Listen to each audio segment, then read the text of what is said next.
Assalamualaikum warahmatullahi wabarakatuh.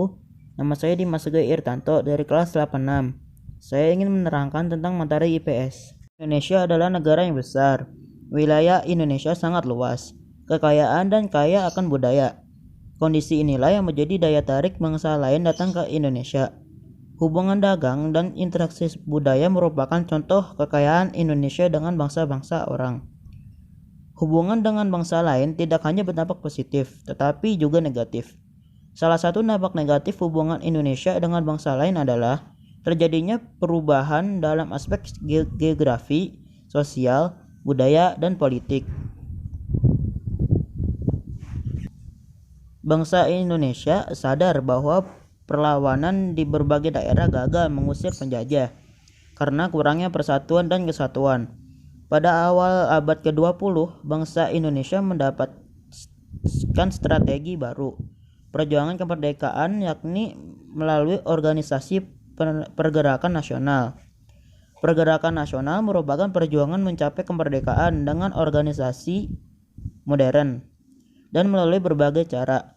Sumpah Pemuda pada tanggal 28 Oktober 1928 merupakan tonggak genting gerakan persatuan dan tekad bangsa Indonesia untuk merdeka dikabulkan oleh Tuhan Yang Maha Esa.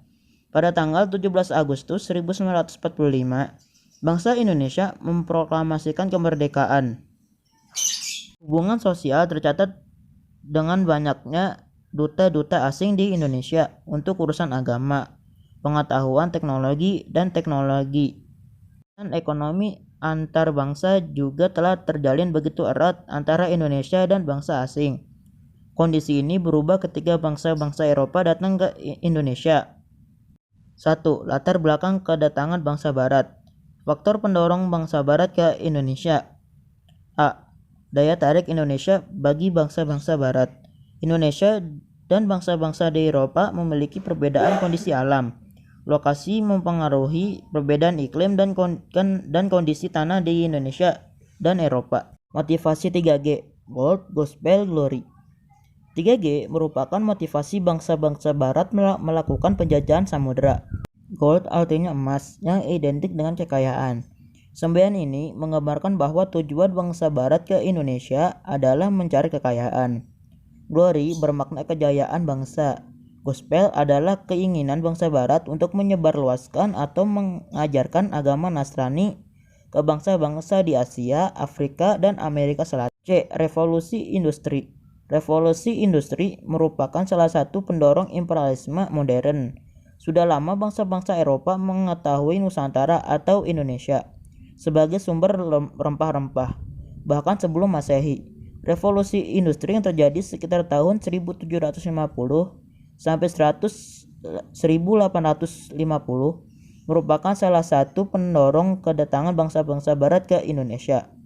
Revolusi industri adalah pergantian atau perubahan secara menyeluruh dalam memproduksi barang. Salah satu pengaruh revolusi industri yang sangat terasa adalah dalam kegiatan transportasi.